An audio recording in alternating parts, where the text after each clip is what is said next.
well, looking after yourself during this lockdown. I noticed quite a few of you are doing double unders or practicing double unders, and rightly so, because it's an easy movement to do, especially during lockdown. It's just a rope. If you've got yourself a rope and it's something you can crack on with and practice, you don't need a whole lot of space to do it.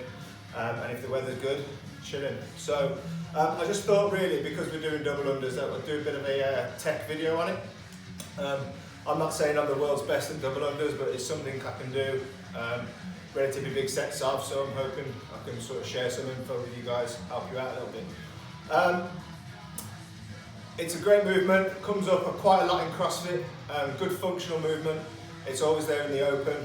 As we've just seen, the support your local box workouts, it popped up again. So double unders are like one of them solid movements that you're always going to come across in CrossFit. First thing we have is the kit, is the rope. So pretty standard bit of kit. You can have, based on personal preference, whatever you want.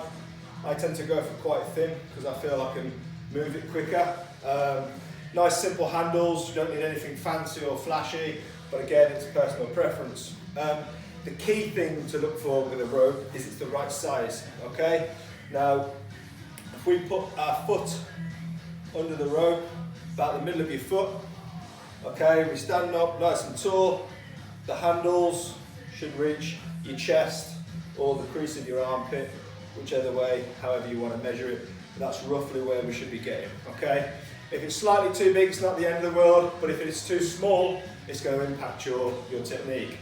However, if you do have it massively too big, it's also going to drag on the floor, and again, it's going to affect your technique. So, key thing is, if you're maybe struggling with double unders, first thing to check, make sure your kit's the right thing for you, right size, etc.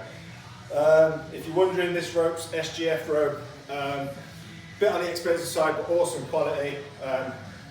I've had these for the last 3 years, so they're really good bits of kit, so check them out if you're interested in buying a rope. The next key thing, or the biggest error I'm seeing a lot of you guys do, is you're coming out really wide.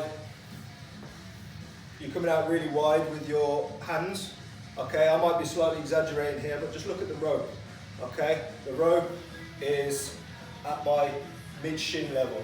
Okay, so if I try and dunk with my hands out here, I'm obviously going to trip, okay? Or I'm going to compensate, which is what some of you guys are doing. And to compensate, it means we either have to pike to get under the rope, or we have to tuck, okay? Either one means we're expending more energy and again, making the movement inefficient.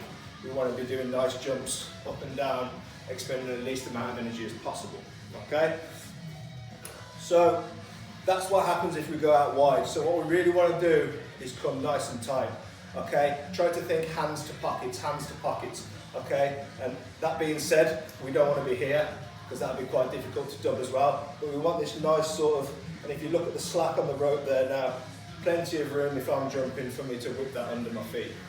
I'm going to do a quick 10 reps of double unders. Good reps if you like. So here's 10 reps of how they want to be looking.